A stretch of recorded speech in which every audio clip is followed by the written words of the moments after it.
जून 2022 से अस्तित्व में आने के बाद अग्निवीर योजना कई बार विवादों में घिरी दिखी।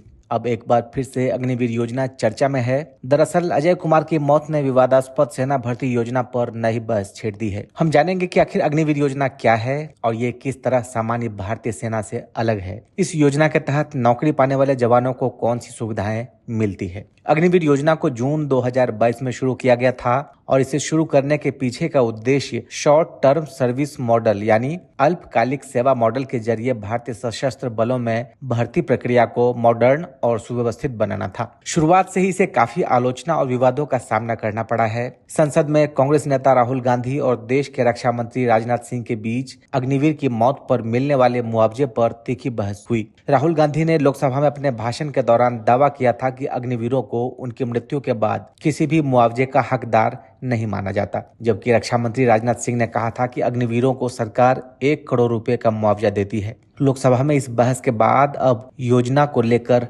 लोगों की जिज्ञासाएं बढ़ गई है। अब आइए आपको बताते हैं सबसे पहले कि आखिर अग्निवीर योजना क्या है। अग्निवीर योजना को अग्निपथ योजना भी कहा जाता है और इसके तहत थल सेना, नौसेना और वायुसेना में 4 साल के लिए भर्ती की जाती है। ये भर्ती कॉन्ट्रैक्ट बेसिस पर होती है, इसलिए 4 साल के बाद इन अग्निपथ के जवानों को रिटायरमेंट दे दी जाती है। हालांकि इन्हीं अग्निवीरों में से 25% को सेना में अगले 15 साल के लिए नौकरी पर भी रख लिया जाता है, लेकिन ये आवश्यकता पर निर्भर करता है। योजना के अनुसार अग्निवीर पद के लिए देश में 17.5 साल से 23 साल के युवा आवेदन कर सकते हैं। हालांकि इस योजना की जब शुरुआत की गई थी तब इसमें आवेदन करने की अधिकतम आयु सीमा 21 साल थी, जिसे अब बढ़ाकर 23 साल कर दी गई है। खास बात यह है कि इसके लिए लड़कियां भी आवेदन कर सकती हैं। आवेदन करने के लिए आवेदक के पास डोमिसाइल सर्टिफिकेट, 10वीं और 12वीं की मार्कशीट, अगर ग्रेजुएशन कर रहे हैं तो उसका certificate, transfer certificate, category certificate, relationship certificate यानी शादीशुदा है या single, character certificate, NCC certificate, sports certificate की आवश्यकता होती है। अब आइए आपको बताते हैं कि कैसे होती है अग्निवीर की ट्रेनिंग। अग्निवीर की ट्रेनिंग रेजिमेंटल ट्रेनिंग सेंटर कराता है। यहाँ पहली बार अग्निवीर के जवानों का सेना के जीवन से परिचय होता है। अग्निवीरों को 31 सप्ताह की ट्रेनिंग दी जाती है और उनकी ट्रेनिंग के आधार पर ही ये तय होता है कि कौन सी यूनिट में कौन तैनात किया जाएगा।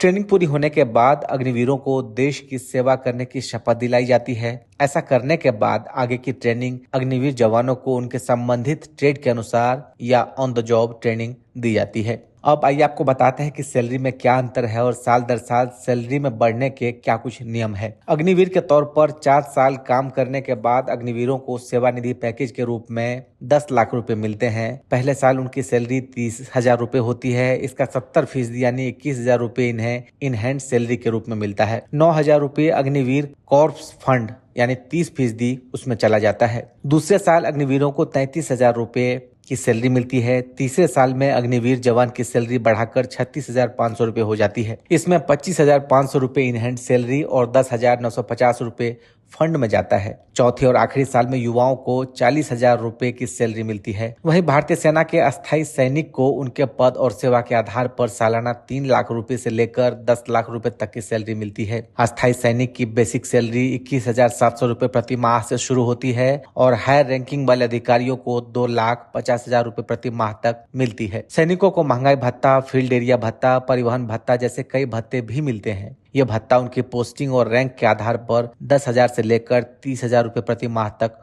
हो सकते हैं। इसके अलावा भारतीय सेना के सैनिकों को मुफ्त में मेडिकल सुविधा, कैंटीन सुविधा जैसे कई लाभ मिलते हैं। इन सुविधाओं के कारण हर महीने उनकी कई हजार रुपए की बचत हो जाती है। अब आइए आपको बताते हैं कि पेंशन और ग्रेच्युटी को लेकर क्या कुछ नियम है। अग्निवीर पीएफ, ग्रेच्युटी और पेंशन की सुविधा नहीं मिलती है। वहीं सेवानिधि पैकेज पर कोई टैक्स नहीं लगाया जाता। अस्थायी सैनिक को उसके वेतन का 50% पेंशन के रूप में मिलता है। इसके अलावा डीए भी मिलता है, जिसकी वजह से ये राशि काफी बढ़ जाती है। अब सवाल उठ रहा है कि क्या अग्निवीरों को सेना में अस्थायी नौकरी मिल सकती है। अग्निवीर पदों पर भर्तियों में से 25% को उनके परफॉर्मेंस और सेना की जरूरत के आधार पर अस्थायी किया जाता है। अग्निवीर के रूप में काम करने वाले युवाओं को रेलवे बोर्ड की नौकरियों में 15% का आरक्षण, राजपत्रित पदों के लिए लेवल 1 में 10% और लेवल 2 में उससे ऊपर के पदों पर 5% आरक्षण दिया जाता है। आरपीएफ या आरपीएसएफ में कांस्टेबल पद के लिए 10% आरक्षण और बीएसएफ सीएसएफ में बीएसएफ को 10% आरक्षण दिया जाता है। अब सवाल एक और उठ रहा है कि युद्ध में शहीद अग्निवीरों के परिवार को क्या सुविधाएं मिलेंगी।